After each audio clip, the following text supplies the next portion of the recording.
Hi, Awesomes. Welcome back to Sorta Awesome. I'm your host, Meg Teets. I am so happy to be joined today by my very dear friend and my longtime co-host, Kelly Gordon. Hi, Kelly. How are you? Hi, Meg. Hey, Awesomes. I'm really good. I'm so glad. I'm so glad. You had such a fun idea for our conversation today that we could maybe do like a part 2 or a volume 2 of a conversation we've had previously on Awesome. What we've been learning lately. What got this on your mind? Have you just been like, you know what? I am just learning so dadgum much stuff. Let's keep talking about it. Yeah, I always joke like I'm really not an Enneagram 5, but it's like sometimes I feel like I have a 5 wing, which I'm a 7, so that's not possible. But I love to learn. And the cool thing is that in my job, that's what I do. I'm like paid to learn and to learn new things. So every once in a while, and okay, so this is really what it is, Meg, is that if we want to say that Sorta Awesome is the best girlfriend chat, this is what you would hear from me if we went out to lunch. I actually saw a meme yesterday that was probably a TikTok originally, where somebody's like, I haven't talked to my best friend in 10 hours, which means that she doesn't know the 2 books that I really want to read, that I might start jogging, that I've decided 3 different trips and also discarded 2, all the things that happen, like that go through your brain.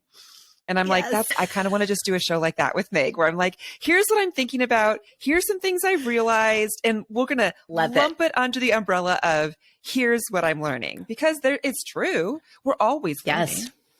We are always learning. I know you're not a 5. You are a 7, which is still in the head center. You 5s. That's good. 5s. 6. My 7s. My 5s. We're very cerebral. 5, 6s, and 7s. So cerebral, and that expresses itself in so many ways. So I love that. I love that this is our just sit down and unpack what we've been learning, what's on our minds. And I'm so glad we get to do it volume 2. Maybe we'll make it a more regular series going forward. It's kind of fun. So yes. So we've got all of that coming up for you today on Sorta Awesome.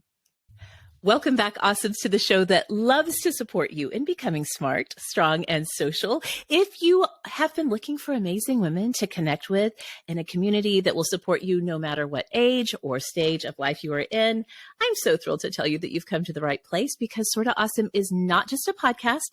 It is also your community on the go. We would love to have you connect with us outside of your podcast app in one of our communities on social media. On Instagram, we are at Sorta Awesome Show. We have so many fun things going on over there. So much awesome to bring to your Instagram feed. And of course, on Facebook, you can find us in our Sorta Awesome Hangout, where for 8 years we have been coming together, just, doing life together in the silliest of ways sometimes, keeping each other entertained, keeping each other informed of what's good in pop culture, but also walking through some of the more serious stuff of life together in the Hangout. We would love to have you join us there. You can just go to Facebook and search Awesome Hangout. You'll find us there.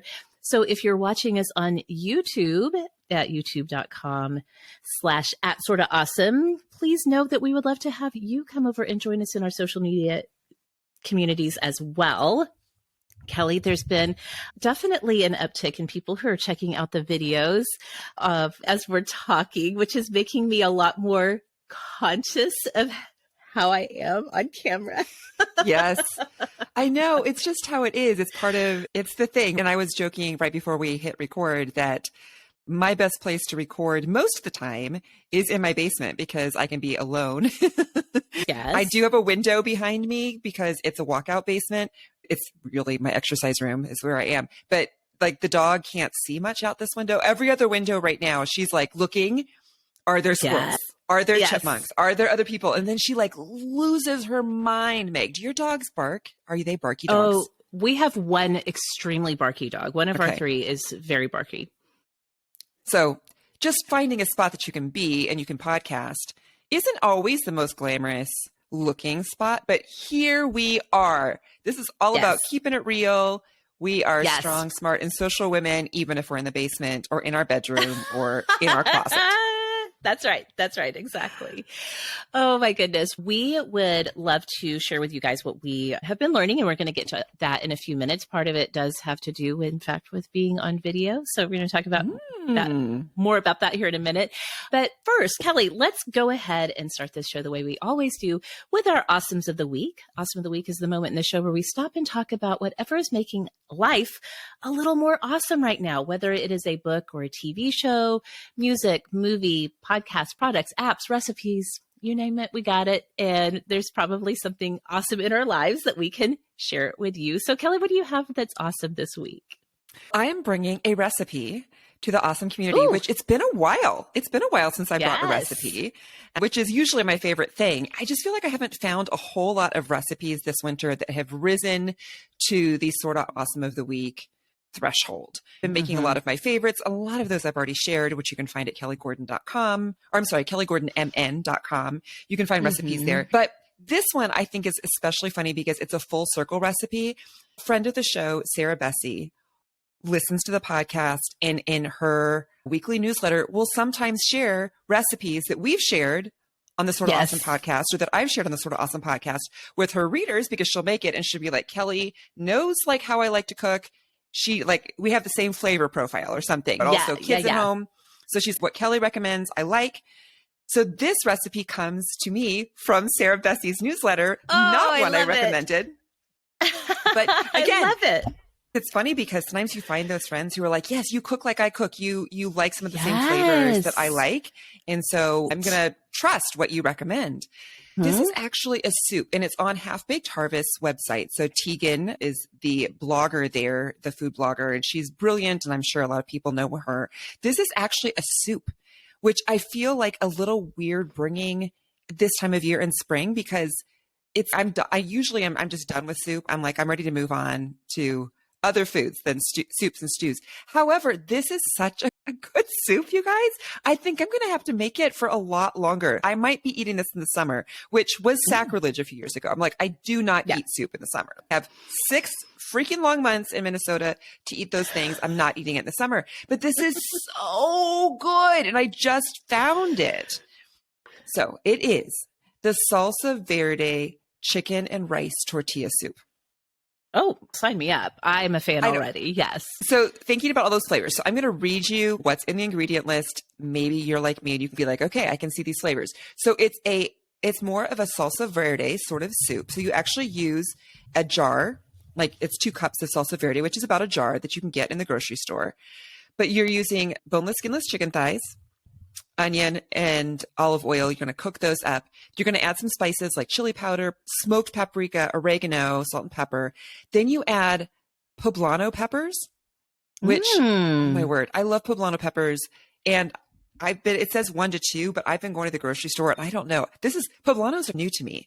I started to buy them a couple of years ago at the farmer's market at the end of summer in Minnesota, and I would just use them until they were gone, and then they were gone.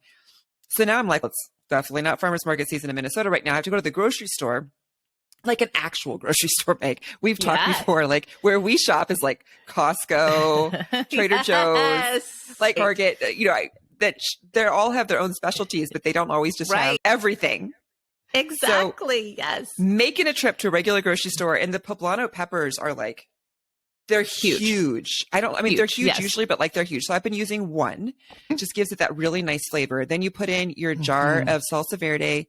You've got chicken stock, some cilantro. Of course, you could leave that off. And then after that cooks down enough so that the chicken thighs are shreddable, which doesn't take very long. They cook very quickly, like maybe half an hour. You're going to add in already cooked rice, or you could add in uncooked rice and just add in a little bit more liquid, because of course that's going to soak it up. But it's got, and black beans. I forgot the black beans. It's got all of these wonderful kind of, if you know the salsa verde, you've got those, it's like a fresh green sort of flavor. It's a broth-based soup. It's not heavy. It's got the chicken. It's got the beans. It's got the rice, which I feel like is a really interesting touch. And then, of course, you can eat it with all the normal things that you would eat on a tortilla soup, like tortilla chip strips, and more cilantro, sour cream, if you're going to add a little bit of heft to it. But it is so good. The flavors are so unique. It's unlike anything else that I make. Yeah. Fantastic. And the biggest thing is when everybody in your family is like, this is amazing, please make it again. And that's exactly what happened. And I will say that when I first made it, because it's more of a green base, it's almost like it's brown and green. You're serving soup to your family and you're like, it's wonderful. But they're looking at it going, oh, yeah, that's very brown and green. And then they ate it and they're like, okay, kids. Yes. They were sus. They were like, yeah. But they tried it and they were like, okay, that's so much better than it looks.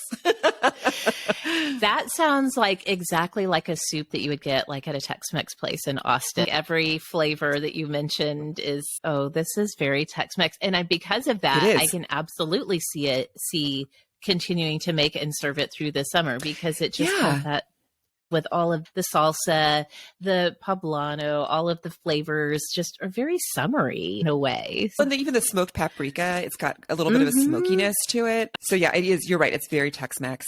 Fantastic. And really pretty quick too. I put in more chicken thighs, like her recipe calls for 1 pound. I just put in 2 because I know my family, but it's an easy soup to adjust. That way it's very forgiving. So we'll link to it in the show notes, of course, and hat tip to Sarah Bessie for cluing me in, to Tegan's recipe on Half Baked Harvest. But you guys, really, this is at the threshold for Awesome of the Week. It meets the criteria. So you should go try it. It's a high bar for sure. This is so funny because this very rarely happens. You bring recipes often. I'm actually bringing a food thing that has genuinely been, well, I love food things. Excited. This is my favorite show already. Don't get too excited though. See, since you bring recipes often, you have a high bar for yourself in terms of what makes the cut. Since I rarely bring food things, you're going to be like, okay, tell me. I'll be the judge of that, Miss Teets. Okay. This has genuinely been of my week the past couple of weeks, because for the first time in my 45 years on this planet, I realized I don't really like a hard-boiled egg. But you know what I love is a soft-boiled egg. And I can make them my own self. I know, but they feel fancy, don't they? It's one of those things that you're like, I guess I could do that. They feel fancy, and I do not know why they feel fancy. They are easier to make than hard-boiled eggs. And then B, they're like so versatile. You can put them in so many things. I think I finally realized I love, love, love the convenience of just grabbing a boiled egg out of the fridge just to add a little extra protein for a little snack, whatever. I finally have come to terms with it and given myself permission to admit that I hate the texture of a hard-boiled egg yolk. Unless we're doing like rubbery. Yeah, it's too rubbery, too chalky. Okay. Just doesn't have great mouthfeel. But even when you said chalky, I feel like all the liquid in my mouth somehow got sucked out just by hearing that word. Thank you. That's the experience on a sensory level for me with hard-boiled eggs. But I love the convenience of having a great protein-filled snack that I can just grab. And I think I probably wouldn't have ever even realized to myself that I can make soft-boiled eggs myself if it weren't for my kids, especially my teenage daughters, wanting soft-boiled eggs to put in their ramen. And so I was like, okay, yeah, we can do that. So Kelly, as it turns out, Bon Appetit has I say recipe, it's not a recipe even, it's just like the technique. It's the technique though, yes. Yeah, for making what they call jammy soft-boiled eggs. Yes. But here's the spoiler alert, you guys. It takes 6.5 minutes of those eggs in boiling water. So you bring your pot to a boil. You've got your water boiling in there. You get out your eggs. They can go straight from the fridge to the pot. You don't have to let them come to room temp or anything. You just lower them into that boiling water. In the boiling water, or are you them in the water and then bring it to a boil? Put them in the boiling water. It's already boiling. Lower them down in there. We have one of those little fry skimmer thingies, yes. For when you're frying food. I just use that. Yeah. Okay. Lower them in there, 6.5 minutes boiling, put them straight into an ice bath after they're done boiling. Bada boom, you have got a whole bowl full of soft-boiled eggs. And so we've been putting them in ramen. I've been adding them to salads because now we are at least down here, we're getting back into salad season. I also have been toasting some sourdough bread. And then I I can't eat sugar in the mornings anymore because I'm very old. It messes up my blood sugar. So I have just embraced eating meat at breakfast beyond the traditional eggs and bacon. So I'll grab like some maybe leftover salmon or something like that and put it on the sourdough toast and then put a little soft-boiled egg on top and sprinkle some everything but the bagel seasoning on that. And it feels like a really filling, protein-packed breakfast or snack later in the day. I just am in love with soft-boiled eggs, and I'm really proud of myself for making them myself. No, I get that. I know it sounds silly. You don't need to be embarrassed. Because we all do this. There are things that we're like, I bet everybody else has been doing this for years. And it literally never occurred to me that I could do this in my own home. And it's not that hard. And it revolutionizes because it's a basic thing. What I brought, a recipe, is one meal, but this is every day in different ways you can use it. So that makes total sense. I think this is also the time of year that I remember eggs. It's like spring. And so you're like, oh, that's right. Eggs are not as cheap as they used to be, but still a not super expensive source of protein. There's so many ways to cook them and just to keep them around as a snack. Like you said, we made deviled eggs for Easter. And I always forget, like not everybody in my family loves deviled eggs, but I'm like, these are amazing. And they're just sitting around. And you're like, eggs. So easy to pop a couple when you're like, I'm rummaging. And I'm like, if I would just eat these and then walk away for 20 minutes, you're going to be fine. You don't need to keep grabbing for crackers or, Lord, those mini Cadbury eggs from Easter, which are the bane of my existence because I've got a Costco bag. Did you get a Costco bag? No, I can't. I can't allow it for myself. This is my first year and maybe my last because it's not gone well. It has been wonderful. But I was saying to my daughter last night, I'm like, it's in my secret candy stash, like a big bag probably of eggs originally, the little ones. Anyway, it's really easy to go there. Go toward the eggs instead, Kelly, the little good angel on my shoulders. Go get a deviled egg. Eggs are good for you. Not a chocolate eggs. Yeah, exactly. Exactly. Okay, speaking of hard-boiled eggs, before we wrap this up, have you seen the boiling egg hack that went viral on TikTok a couple of weeks ago? Yeah. Have you ever done that? So the technique is that you take your egg and you get a spoon, and this is when it's still raw, and you thunk the spoon onto the like more round part of the bottom of the egg until you can hear like a click. And that means what? That the membrane somehow has separated from the inner shell, and it's supposed to make them easier to boil. You look skeptical. Or easier to peel, right? Yeah, easier. Did I say? Yeah, easier to peel is what it's supposed to do for the egg, but you look skeptical. I mean, if there are ways that people, I don't think that's it. I think that there are ways to make eggs easier to peel that have more science behind that than just like thunking it on the bottom. I like the idea of you do want that membrane. That's what makes it easy to peel or not to peel. Yeah. But I think it has more to do with the freshness of the egg and also the water temperature. So like putting them in cold water afterwards versus just like leaving them in the boiling water or not putting them in cold water, things like that. So I didn't try it because I was like, side-eye Gen Z cooking techniques. I'm like, you can try it, but yes. Did you try it or have your girls tried it? We have it. I have found genuinely that if you put those eggs straight into an ice bath, like just very, like mostly ice with some water in there, I have found that pretty much does the trick for making them easy to boil. But hey, give it a try and see what happens, because report back. Tell me if I've got old lady get off of my lawn energy here. Oh my goodness. Those are our awesomes of the week this week. And we will have links in the show notes for you guys. We always love to hear what is awesome in your life. I cannot tell you how many times that those of us on the Sort of Awesome team have found some new awesome discovery in our lives thanks to you guys. So again, on Instagram, we're at Awesome Show, and in the Hangout group every week, we talk Awesome of the Week on Friday mornings. We would love to hear all about yours. So Kelly and I are going to be sharing some of the things that we've been learning lately when we come right back. Okay, we are back. And Kelly, before we start to talk about the things that we're learning lately, I'm going to say this again. you are probably tired of hearing this. I'm sure the awesomes are. I can't stop myself, however, from saying what I have learned through doing yoga daily this year is one of the most life-changing things that I've ever experienced. And I say this, I keep telling you because you've been gently encouraging us all. It's making me so happy. Yes, and I relate. Well, my friend and superstar awesome Kate Nixon, Anania, and I are still checking in with each other daily.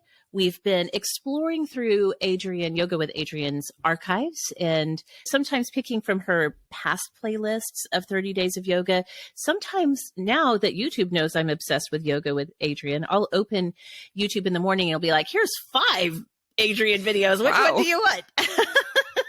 So sometimes I'll just pick them randomly. But Kate and I were texting just this morning about it. And she's like, I think we're probably at about 100 days of yoga at this point. And you are. This morning was really powerful for me. I was working through some feelings about a thing. And in the past, it might have even been a situation where I didn't even want to get the yoga mat out. I just wanted to stew in my feelings. But I went ahead and did it. And I found I was getting like really emotional as I was going through the practice. But it was like in such a good way to feel the feelings physically while I'm also like moving my body in ways that remind me of how strong I am, of how balanced I am, of how centered I am. So even on the bad days, doing yoga has still been so powerful for me. And another thing, I know this is just like such a meme in popular culture right now, how mad we all are that taking a little walk every day is like really good for your mental health. When we were in Dallas for the Taylor Swift concert, I did not get any walks in. It was just the schedule, the exhaustion, all of it. I did not walk. And I could feel the impact, Kelly, by the time we got back. Like it was like I was missing that component of my general mental health and well-being. These stupid walks I do every day. So I continue to learn how important those are. Yes. Like I remember there's so many different good memes where it's like me out of my stupid daily walk for my stupid mental health. But it's true. True. Yeah, it is. Yeah, it really is. Very much relate to that. Let's get into it. What are some of the things you've been learning lately?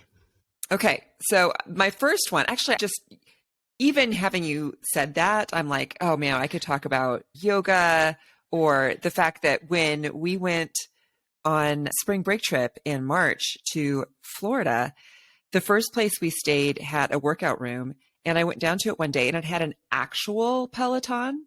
So longtime listeners will know that I have a exercise bike here. It's an Echelon, and I use the Peloton app with it. But I was like, ooh, it's like a real one. So I logged into my account and using an actual Peloton with the big screen. Oh my gosh, you guys, I'm like, how can I justify buying one?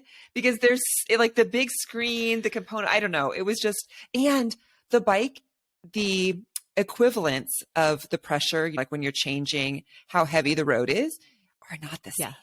So even though I have a chart, like I'm like, they're 50% on a Peloton is a little heavier than my bike's 50%. So it's like, even that is interesting. So even that I've learned where I was like, how do I justify like the expense? I don't know. I have to get more people in my household. That's my technique right now. Like I just got a Spotify family, but I'm making my teenage kids give me money for it. So I'm like, who can I like strap in to say, will you pay for part of this with me so that I can actually justify doing it? So those aren't even things I've actually learned on my list, but those are things I've learned. Yeah. Yes. I know. So funny. Okay. What you got? Okay. So the real thing is what I was going to say. This is something I don't know. This kind of goes back to the soft boiled eggs thing. Do you guys know how awesome bars are? Like cookie bars, not bars like where you drink alcohol. Why did I think going to a bar? I know. As it was coming out of my mouth, I was like, I'm going to need to clarify. This is a bigger revelation than where are we going? It's been a really long winter. Yes. It has been. But no, not the alcohol kind. Cookie bars, which in the upper Midwest are known as bars. So I'm just used to hearing it bars. It's a meme, but a stereotype for a reason sort of a thing is that when you go to a church buffet sort of a thing, potluck, you're going to find all these different kinds of bars. And maybe because of that, also, I'm not, as we've discussed before, I'm not a huge cookie person. So that's never been my thing. Like, it's just never been like, if I'm going to make a cookie, I make a cookie. A few weeks ago, I was like, the darn thing about cookies is they take a while. And at least with our families, like having 6 people, 7 people in a house, like cookies go quickly too. So I feel like I'm always making something, which I do like to bake, but still. It occurred to me that I could just make, instead of making lots of cookies, I could make one cookie, which is basically what a bar is. It is one big cookie so that you don't have to make all the little things. So in about 40 minutes, I looked up a recipe. I was like, I'm going to look for the best. I like literally Googled best bars M&Ms, something like that. So I was like, let's make like some sort of a M&M chocolate chip cookie bar. Yeah. Found a recipe. It used melted butter. So it's like the thing that it really pulled me in is my recipe for my very favorite chocolate chip cookies, which I've talked about before on the podcast, uses melted butter because they get a brownie-like texture where they're a little chewy, but they have that little crinkly thing. So they were like, these bars have a crinkle top. And I was like, okay, sold. Ooh, okay. Made those, spread them out in a pan, used parchment paper. So I'm not even having to wash the pan. You can lift them out, cut them easier. You guys, they were so good. My kids were like, these are amazing. I felt like I'd invented something, which I'm like, they're just cookies cut in a square. But I didn't have to individually babysit them or take them off or like then find places for them to cool. It was so much quicker and easier than making cookies, but the end product was essentially the same as far as what I was giving my family. So I was like, what have I not been doing all my life? Why have I not been making more bars? Especially this time of year when I'm still packing lunches. I feel like I have some recipes for bars that are summery. Like I've shared before on here, I have a fresh strawberry bar recipe, but lots of those, my summer bar recipes, they fall apart easier. They're not very transportable. They're wonderful, but they're not going to fit well in a lunchbox with a 12-year-old who tends to throw his backpack across the room every few minutes, like whatever. Yes. So these, like a regular bar, like a brownie, is going to hold up. They stayed fresh long enough for, again, probably lasted 5 days, 6 days with my family, but that was enough. Fantastic. Mind blown. Who knew? Something that I've learned, that bars are so easy and basically just one big cookie. So why aren't we making them more? Let's make them more. That's what I've learned. I love that. I feel like this captures the essence of that sort of like upper Midwest work ethic and efficiency, but like in a delicious way. Yes, that's exactly Don't waste. There's no need to waste time like rolling out cookies or anything. Yes. No, forget that. No, just put it all in a pan. Slap the whole batter in one big pan. Yes. Bake it up, Marge. And then we're going to take it. We're going to cut it and we're going to take it and we're going to eat it. You can hear it in the voice when you talk about bars. Like I'm always like, you guys, I made bars. How do you do that? Because people literally talk like that around me, Meg. I know. But it's so funny because it is a stereotype. But I was like, I guess I should have been making bars. Barb knew. Barb brings the bars. She says, you got to have them. And she's right. So make some bars. I'm dying. That is so funny. And I also do wonder if they're regionally popular, because when you said if you go to a church potluck or a big family dinner or something, there's going to be a lot of bars. I don't know if that's the same here. I'm trying to think. Maybe they are there and I'm just not paying attention. I feel like for down here, when you go to church potluck or like my husband's family has a big family reunion every summer, everyone brings food. I feel like it's going to be a lot of pies, but I don't necessarily think a lot of cookies and bars. Okay, it's definitely bars up here. It's not pies. And that is a stereotype. We're going to have to ask the awesomes. We'll do a poll and see like regionally what's the thing. But you get pies? Meg, where have I been all my life? I need to be coming to your church potlucks. We would have like maybe one pie that somebody would pick up. It was not like pies. It wasn't a table of pies. No, not at all. Really? Oh, that's fascinating. Oh, we definitely have to talk to the community about this and see regionally what's on the dessert table at the potluck. So great. Okay. My first one that I've been learning is not nearly as delicious as that, but it does fit into the efficiency realm. Okay. So this is an app. And again, this is not even anything groundbreaking. It is now a native to the iOS, the Apple iOS native app. It's called Freeform. Have you played around with this at all? Yes. I haven't played around with it, but I've seen it. Okay, so it's in the newest update, I guess, iOS 16 or whatever. And I had seen it on my iPhone and I was like, I opened it and I was like, oh, I see. It's like a notes style app. And I didn't think much of it because I do have an iPad mini where I have some of the other like third party, like from the App Store apps that are for note taking. I don't know how or why, but I feel like I just had an actual epiphany that because the iCloud exists and that this is an Apple app, that I can use that app on both my iPad mini and my iPhone. I'm going to give you a visual of what I mean when I talk about this. But what I love about it and what I've learned is really helping me is it is genuinely, for me, the perfect hybrid of being able to do all of my planning and tracking my lists in like a mobile thing, in a mobile device, which I have not, like I wanted to make work. I knew that the pen and paper planners that I've loved in the past, I don't know, Kelly, I fell out of sync with the planning world. Really? I didn't know. See, I've never been there. So I've been fascinated Yeah. by people who do it. And I understand. Yes. But I didn't know that you had like slowly backslidden. I'm a backslidden journaler at this point. Yeah. Yes.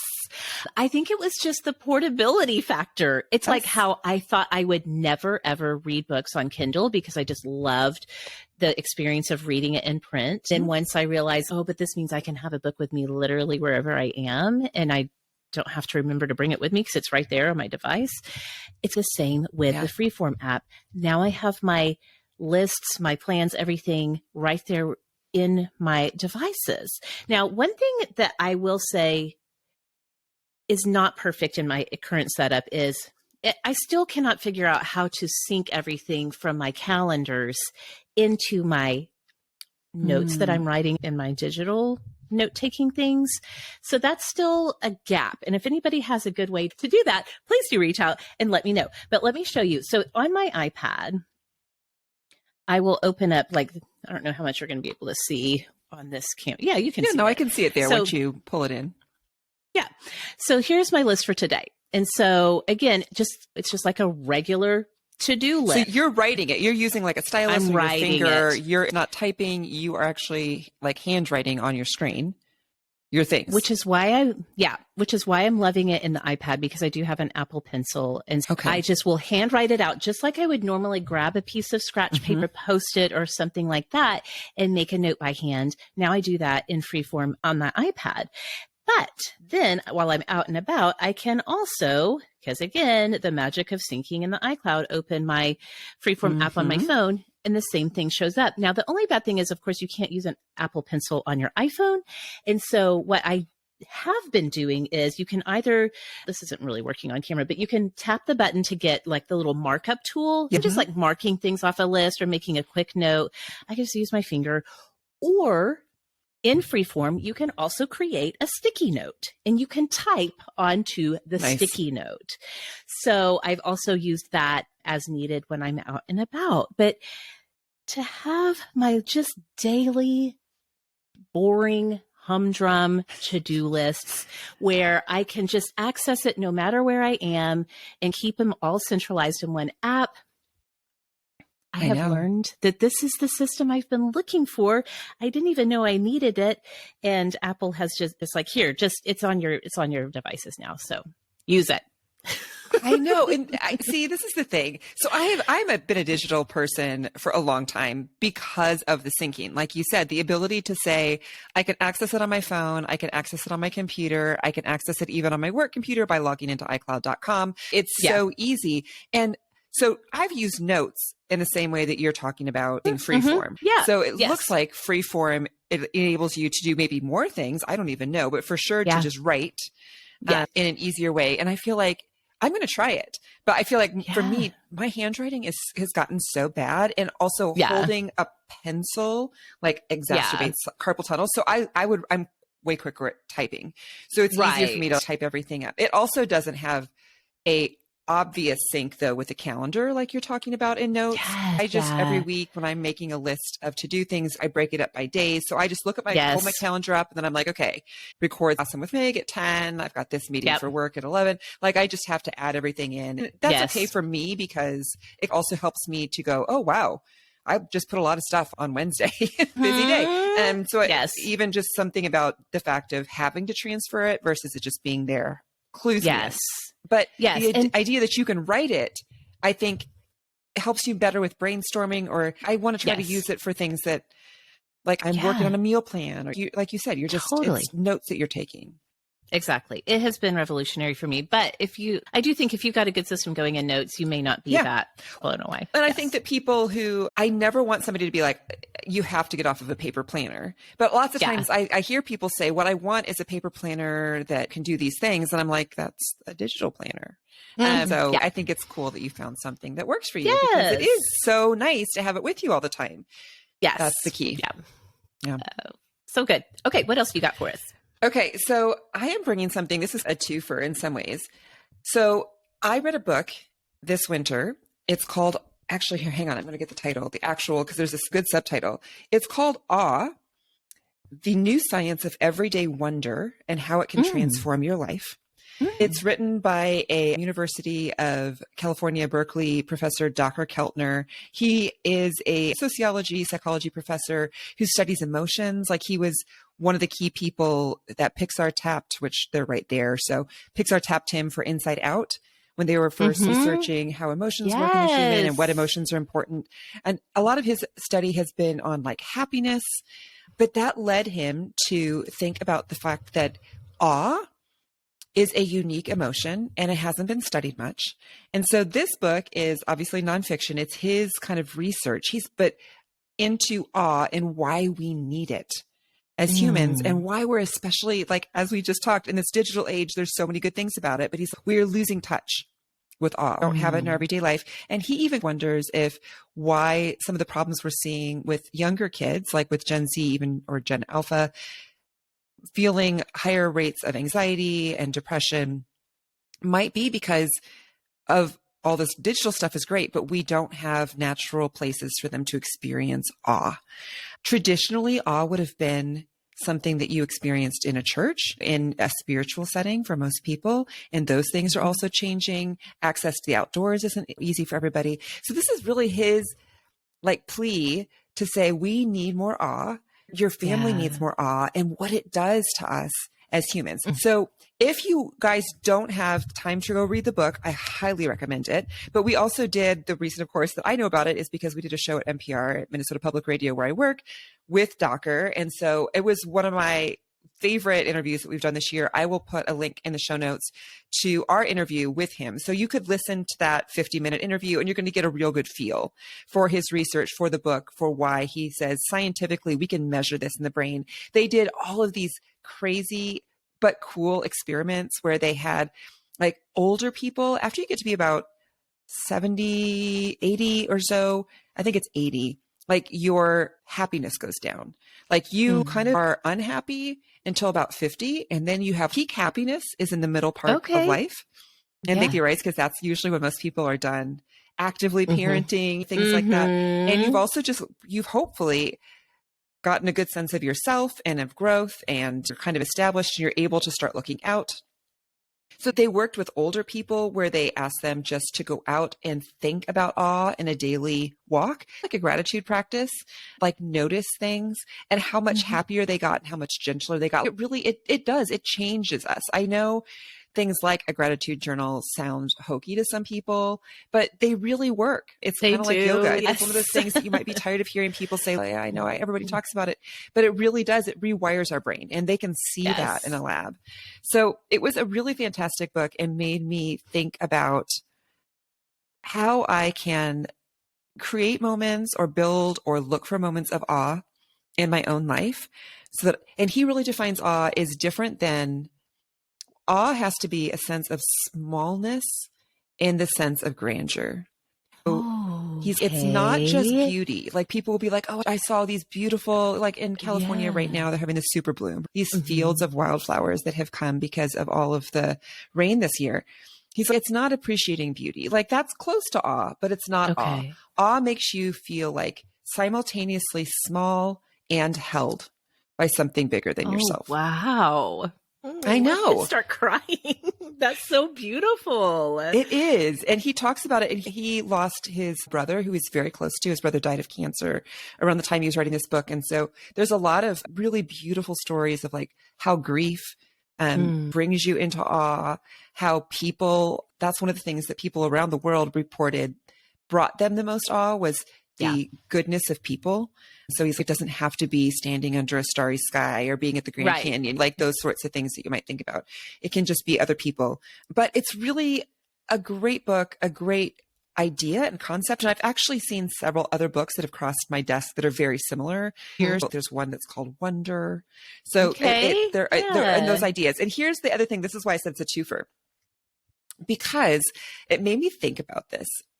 As we went to Florida for spring break in March, and we spent one day, one very expensive day at Universal. We went to both parks because we wanted to go to both.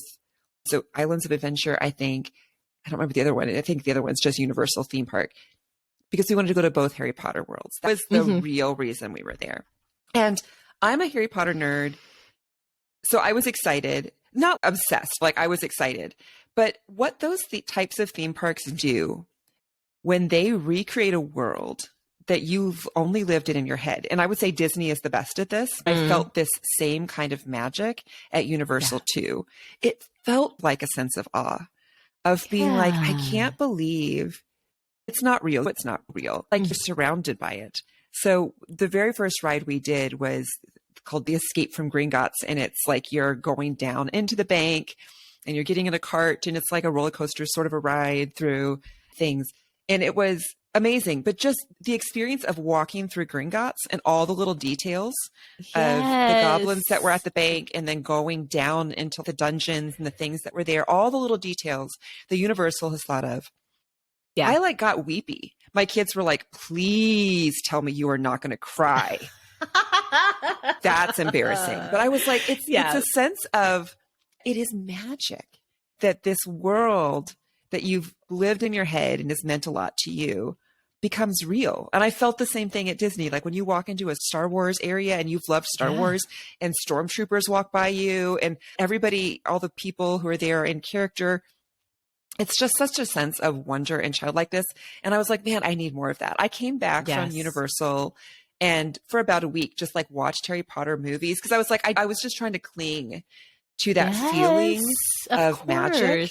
Yeah. And I was like, this is those types of experiences. Now you don't have to go to a theme park. I know that's not always accessible for everybody, but man, it filled up my soul in a way that I didn't know that I was dry for. Oh my gosh. Yeah. Yes.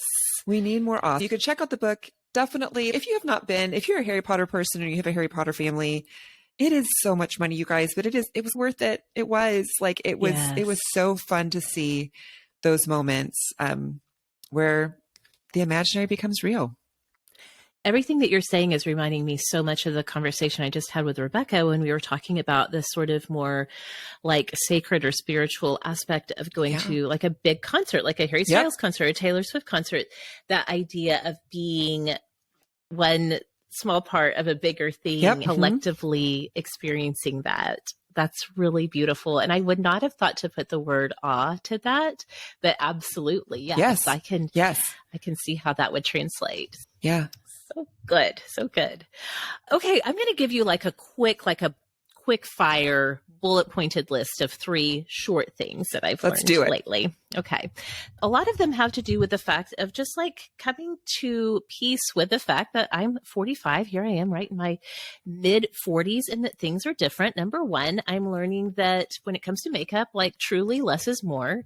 I find I'm wearing fewer products and yet people are more often noticing and being like, your makeup looks really good, or just noticing. And I'm finding like, your skin really does change. And instead of trying to hang on to how it used to work to just be open, try new things. And you might be surprised that, yeah, can do less. Still looks great. So that. Love that. Yes. Number 2, I know that you shared that after the Florida trip that it took a while to bounce back. After my Dallas trip, Kelly, I could not believe it took me like a solid week to just feel like I could think straight again. I don't even really want to say I was like brain fog, but I guess that would be the closest thing. I just felt like I was out of it. I felt like I was just like so unproductive. I was really tired. And so I guess I'm realizing maybe it's part of getting older. I don't know, but I need so much more recovery time from things than I ever thought that I would need. I know. I feel this too. I do think it's aging, but I could be wrong because I feel that so much. I still have a lot of energy compared to a lot of people. They're like, well, you're doing a lot. And I'm like, it's just, I like it. Like, I feel like a lot of energy, but that recovery, when I do a lot of energetic output, I used to bounce back quicker. And so just accepting like, this is just what it is and it's fine, and building it in. I was so grateful because I hadn't really built it in when we came back from spring break, but just it worked where my work schedule wasn't super intense. And so I could take some of that extra time to just be like, I'm just going to sleep or move really slowly. Do you move slow? Where I'm like, I feel like because of the brain fog a little bit, maybe I do that. I'm going to sloth. I'm like, I'm going to make some coffee. Like everything feels slow. And it's just the speed I can move at that point. That's as much as I can do. Yes. And I'm a pretty like slow person to begin with. So you can imagine if I was running slowly, it was probably alarming for people in my life. But the last one comes back to what we were talking about at the beginning, and that I'm just like remembering how both thrilling and also stressful it can be to be a beginner at something. And since we've been making Awesome for 8 years, I feel like I know audio production in my sleep now. It's a language system that I inhabit and I can speak easily. I'm so comfortable with it. To move into video has been a lot of learning curve, a lot of just having to be okay, just like I was okay in the beginning of Awesome in 2015. If not every single thing was perfect, I knew there was going to be mistakes. I'm having to go back to that place of being a beginner. And it's been really good to learn those new skills, to think about things in a different way, to just be a beginner, not have to be perfect, to be open to learning. I haven't had that experience in a while, it feels like. And so it's feeling pretty great, although it does come with stress because I do like to do everything perfectly from the beginning, but it's been really good. And I do wonder if at some point, as we do get older, if we need to like be more intentional about being beginners, about something to help keep our brains active and engaged, and I don't know, to just continue to use those muscles of learning so that they don't atrophy. I don't know. It's just something I'm wondering about, but it feels really good to try something new is what I'm saying. Yeah. And I think that's the cool thing. I do think we need to do it more as we get older. Like we just need to be open to it. But I think that the cool thing about learning something new when you get older is you already have a sense of it's going to be okay. Like I'm going to fail and I'm going to look stupid and I don't care. Where when you're young, at least for me, like I was so aware, so self-conscious all the time, painfully, that trying something new, I couldn't lean into it. I couldn't enjoy it for what it was because you're like, oh, like I didn't get it. And are people watching and I look stupid. And so you're always thinking that. And I think when you get older, because you just released some of that, hopefully, you're like you do still feel like, oh, I wish it could be better, but you can give yourself more grace and enjoy the process more instead of feeling uptight about it. And it's that beginner's mind that they talk about in Buddhism that I think is like the idea of that you start anew every minute, really. Embracing what that means is not that you are having to forget what you already know. It's really just having that attitude of I'm still learning. It's going to be okay. It's a humility that you don't know it all yet and that you're open. Yes. Yeah. Very much so. It's been really good to I learn love that that. again. Kelly and I have even more things to share with you, things that we've been learning. We're going to get to those when we come. Okay, we are back and we are sharing today the things that we have been learning lately. Kelly, you are always so good to encourage us to think about what we're thinking about. And so we've been talking about the things we've been learning lately. What else have you been learning that you can share with us? Okay, so I'm going to share two things actually that I wrote down as I was listening to a podcast recently because they so blew my mind that I was like, wait a minute, wait, stop. I need to write that down so that I can think about it. They were both from the same podcast though, and they're similar. Actually, we were just talking about like the Buddhist idea of beginner's mind. This was a podcast I listened to. It's with Maya Balak's Breakdown, if you're aware of that podcast. She was talking to Timber Hawkeye, who is known by his like screen name, if you will, on social media, Buddhist Boot Camp. So he is a guy who is a Buddhist, but in a unique way, I would say. He makes a lot of Buddhist teachings pretty accessible. And he had this to say. I'm going to leave this one a little bit here because I'm still thinking about it, but it's definitely blew my mind. This one is, he said, the opposite of love is judgment. And I was like, wait, what? Because I feel like the way I grew up, judgment was the core of everything. Like the faith that I grew up in was you were judged. God was a God of judging. We were expected to judge ourselves, and we judged everybody around us. We found you wanting or not. We had our own, we had the standards. And so we would judge you, especially hard to do when it's interior. But I just remember back, and I'll be very vulnerable here. This was back in the 90s when Amy Grant first got divorced. Oh, yes. The number of talk about like, why did she get divorced? What was really happening in that marriage? Because could we stamp it or not? Could we say that's a valid divorce or that was a selfish and unreasoned spiritual reason to get divorced? Yes. Not our business. It literally never even occurred to me that it wouldn't be our business because that was our whole worldview was judging. Yes. And I don't even mean like always to condemn to hell. I'm not saying like judging that way, but it was just like everything right and wrong was up to us to decide. Yes. So the idea that the opposite, that's the opposite of love.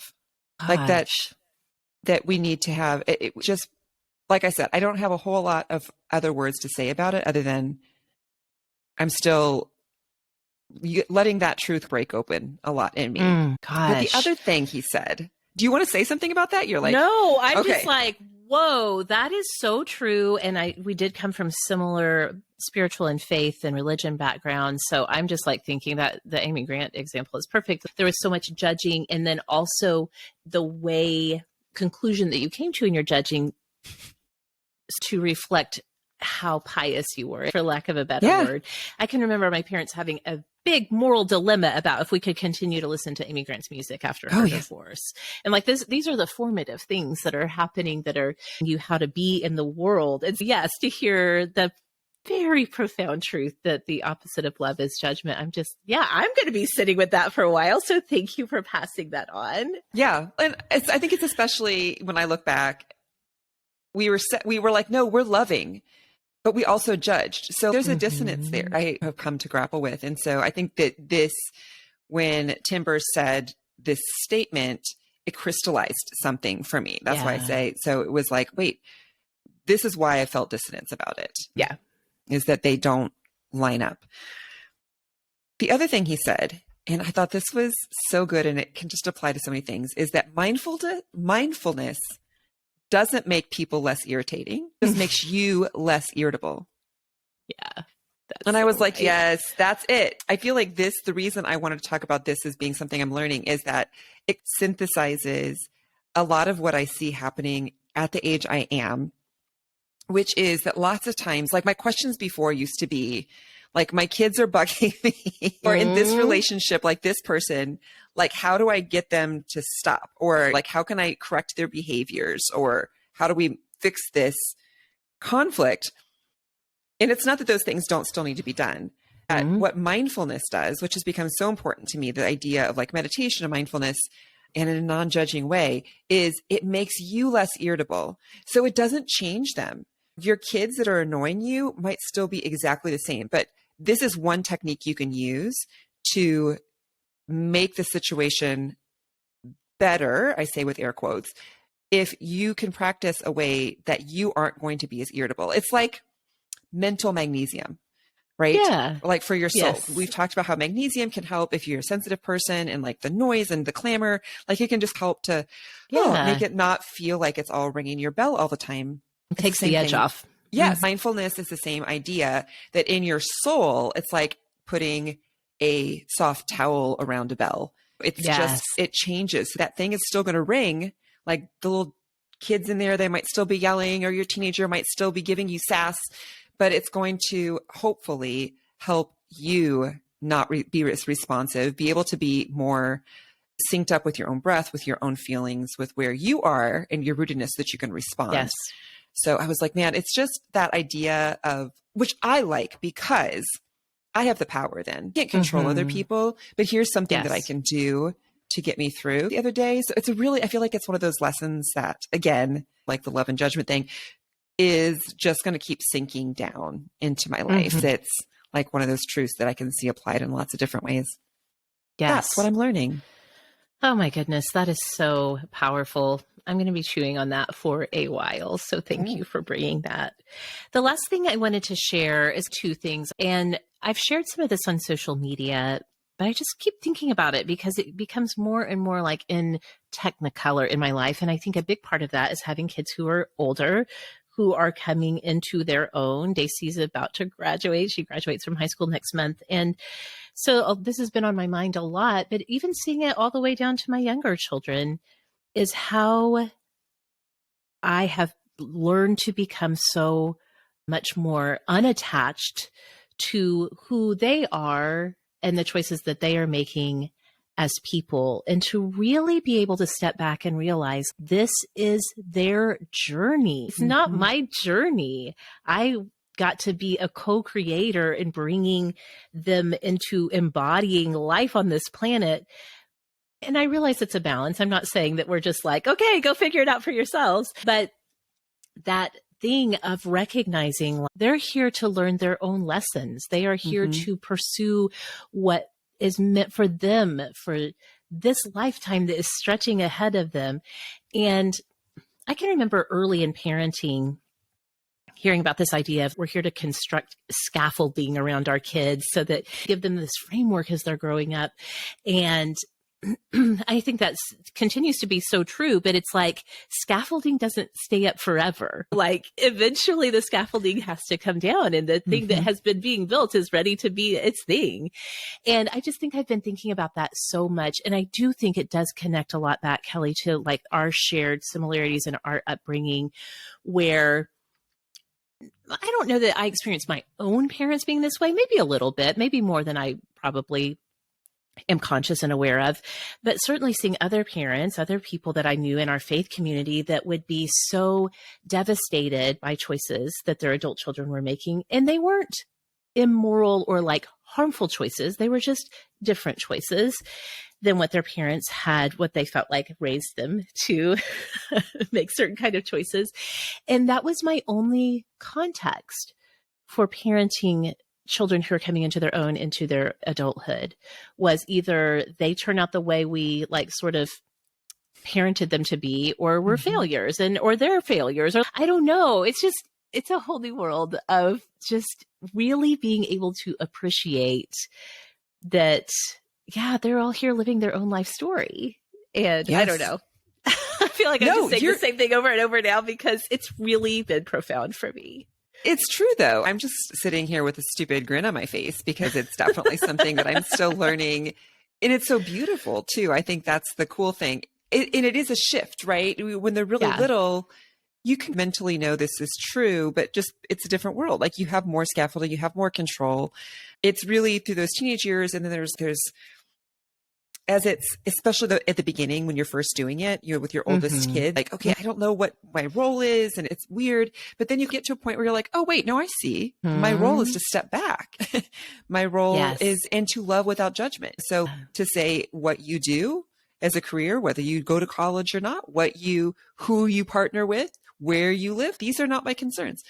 I do have a few things that I would like for you. I want you to be happy and like healthy. Like I want you to be a thriving human. But how that looks and what that means can be very different. What gets you there can be very different.